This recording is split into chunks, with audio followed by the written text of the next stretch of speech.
Hello बच्चों, let's read the question. The question says the reactivity of non-metal increases down the group from top to bottom.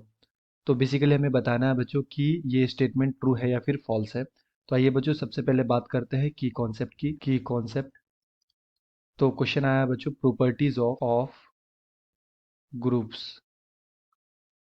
And period.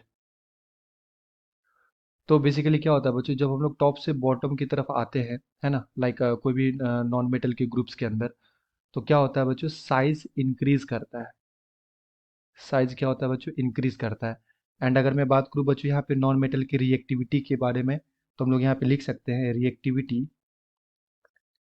Reactivity of non metal depends on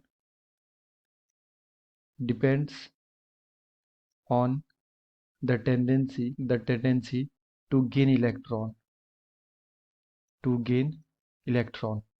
तो जितना जो भी non metal हमारा होगा उसका tendency क्या होता है बच्चों, इलेक्ट्रॉन को एक्सेप्ट करने का। तो जो जितना फास्टली एक्सेप्ट करेगा उसका रिएक्टिविटी उतना ज़्यादा फास्ट होगा। तो जब हम लोग टॉप से बॉटम की तरफ आते हैं तो साइज इंक्रीज कर जाता है बच्चों, और जिसकी वजह से जो जेड इफेक्टिव है, इफेक्टिव न्यूक्लियर चार्ज, ये क्या हो जाता है बच्चों, डिक्रीज हो जाता है।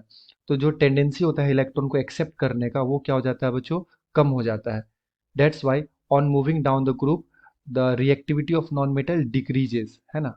रिएक्टिविटी क्या हो जाता है बच्चों, डिक्रीजेस।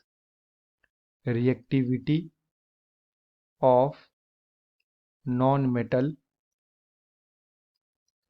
डिक्रीजेस। ओके, तो जब हम लोग टॉप से बॉटम की तरफ आते हैं तो रिएक्टिविटी नॉन मेटल का हो जाता है बच्चों डिक्रीज। तो अगर मैं बच्चों यहाँ पे स्टेटमेंट की बात करूँ तो ये स्टेटमेंट कैसा है, फॉल्स है। स्टेटमेंट में हमें दे रखा था the reactivity of non metal increases. Increase नहीं होता बच्चों, डिक्रीज हो जाता है, क्योंकि साइज बढ़ता है जिसकी वजह से Z effective effective nuclear charge क्या होता है, डिक्रीज हो जाता है।